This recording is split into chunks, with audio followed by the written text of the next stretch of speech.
سب سے پہلی آیت میرے نبی پاک پر جو اتری وہ کیا ہے؟ مسلمانوں اتنی تو بات یاد رہے، اقرأ بسم ربک الذی خلق۔ قرآن کی سب سے پہلی آیت کیا ہے؟ بسم اللہ خانی کرائی گئی کہ نہیں کرائی گئی؟ تو پڑھے ہو نا، تو پڑھو اقرأ بسم ربک الذی خلق۔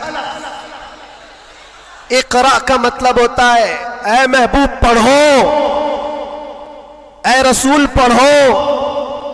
دیکھو قرآن پاک میں بہت جگہ پر اللہ نے کل بھی کہا، کہو، لیکن جب سب سے پہلی آیت آئی تو اس میں کہا کل نہیں، اقرأ پڑھو اپنے رب کے نام سے۔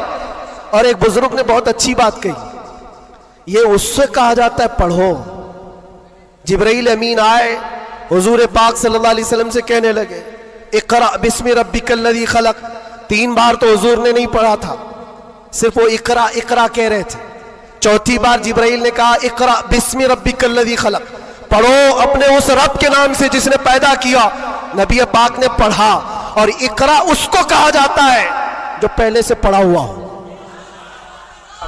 اور نئے آدمی کو پڑھانے کے لیے کہیں گے کہو جیسے میں کہہ رہا ہوں، جیسے میں کہہ رہا ہوں ایسے کہو۔ اور بھی ایک بات جو حضور پاک صلی اللہ تعالیٰ علیہ وسلم کے متعلق بہت ساری باتیں مستشرقین نے جو پھیلائی، وہ امی تھے۔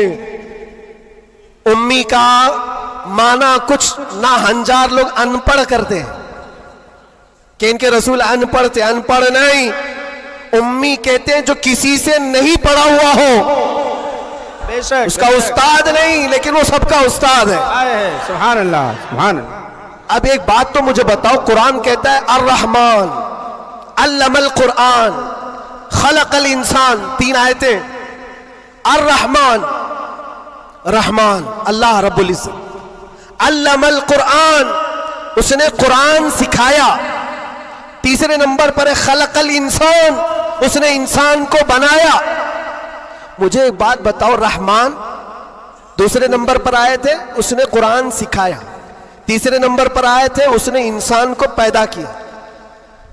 انسان کو پیدا کیا یہ تیسرے نمبر پر، قرآن سکھایا یہ پہلے دوسرے نمبر پر۔ جب انسان بعد میں پیدا ہوا ہے تو قرآن سکھایا کس کو؟ کیا بات ہے، واہ واہ۔ الرحمن علم القرآن، وہ رحمان ہے جس نے قرآن سکھایا پھر انسان بنایا۔